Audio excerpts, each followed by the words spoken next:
નમસ્કાર દર્શક મિત્રો, આપ જોઈ રહ્યા છો વીએસ ન્યૂઝ. સમાચારમાં વાત કરીએ તો રાજુલા ખાતે ધારાસભ્ય શ્રી હીરાભાઈ સોલંકીની ઉપસ્થિતિમાં વયવંદના આયુષ્યમાન કેમ્પ યોજાયો.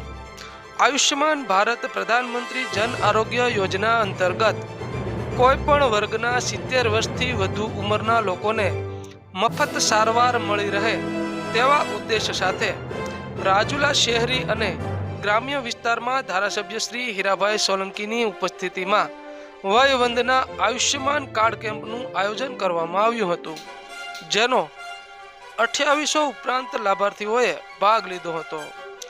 રાજુલા તાલુકાના ગ્રામ્ય અને શહેરી વિસ્તારમાં આશા બહેનો અને આરોગ્ય સ્ટાફની ટીમ દ્વારા હાઉસ ટુ હાઉસ અને આરોગ્ય કેન્દ્ર કક્ષાએ વયવંદના આયુષ્યમાન કાર્ડની કામગીરી કરવામાં આવી હતી, જેમાં વરિષ્ઠ નાગરિકોએ કેમ્પનો લાભ લઈ પોતાના આયુષ્યમાન કાર્ડ કઢાવ્યા હતા.